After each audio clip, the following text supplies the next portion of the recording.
Webmania.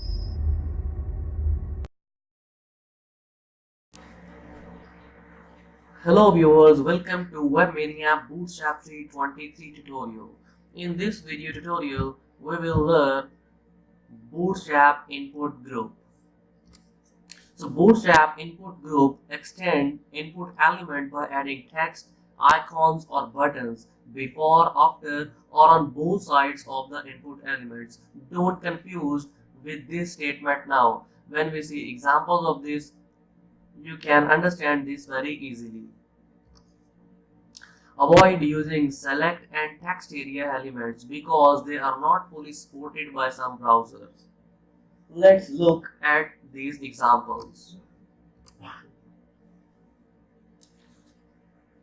Notice within this layout, we placed the text Webmania on the right side of the input element. Notice this example. In this, we place the text Webmania on the left side of the input element. See these examples.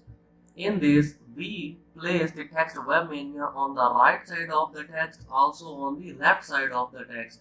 And this statement I earlier said, which is Bootstrap input group extend input element by adding text, icons or buttons before, after or on both sides of the text.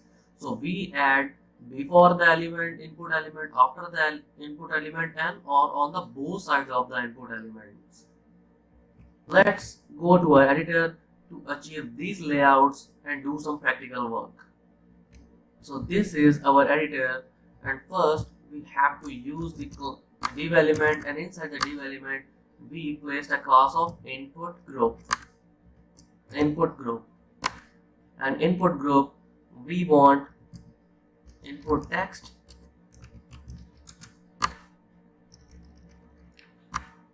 and I give him a placeholder of time to learn web. Let's save this.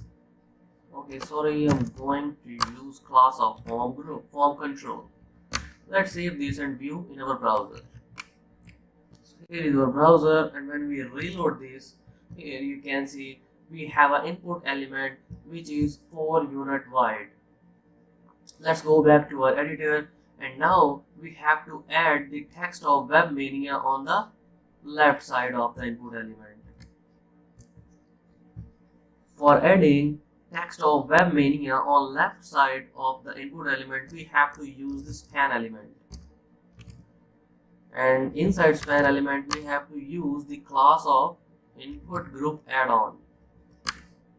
And this class is going to add the text with input element. And here I'm going to write Webmania. Let's save this and view this in our browser. So here when we reload this, here you can see we place the text of Webmania on left side to the input element. So now if you want to place this text of Webmania onto the right side, you simply have to drag the span element after the input element. So let's do this. So we have to drag this after the input element. So let's save this and view this in our browser. So here when we reload this, notice our text of Webmania is on right side. So now we want the layout on which we have Webmania text on both sides, on left side, on right side. So let's go back to our editor. If you want Webmania text or another text like you want on both sides, you simply have to duplicate this and shift after and before. So this is another span element, and this is another span element, and inside these span elements we have an input element. So let's save this and view this in our browser. So here when we reload this, notice we have a Webmania text on both sides of the input element. So now let's discuss about icons in input group. We will learn how to place icons with input elements. So we want this layout to be achieved. So this is our input element and this is our glyph icon, and here is the required HTML for that. Let's go back to our editor and perform it. So this is our editor, and now we want a user element, input element. So here I'm going to change the placeholder to enter username. Let's save this and remove this Webmania text.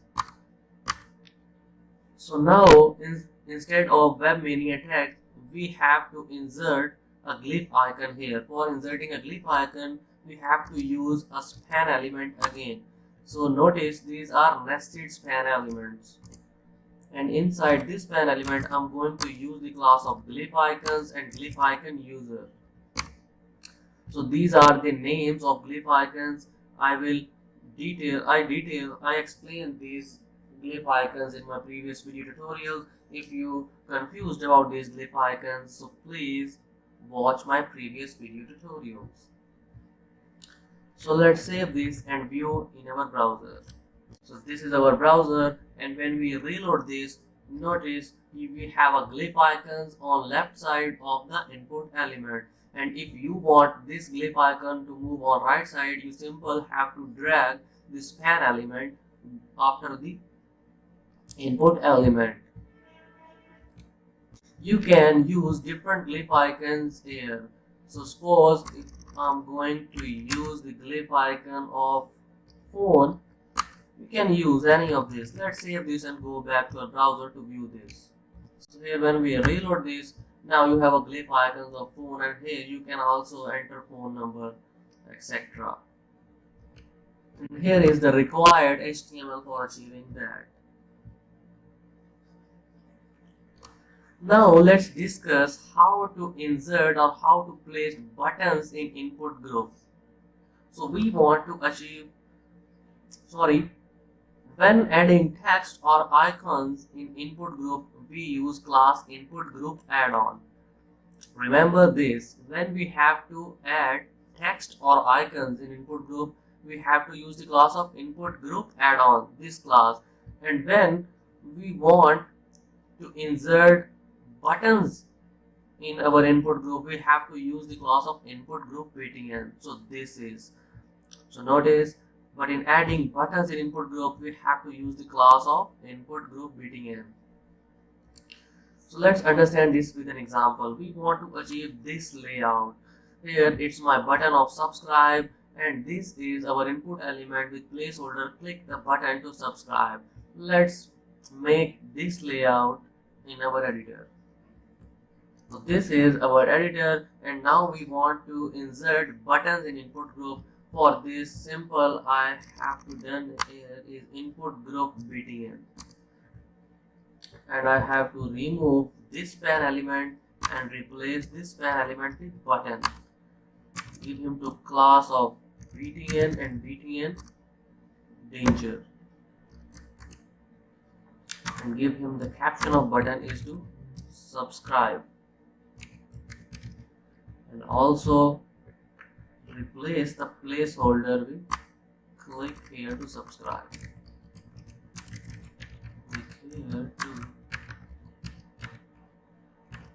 subscribe. Let's save this and view this in our browser.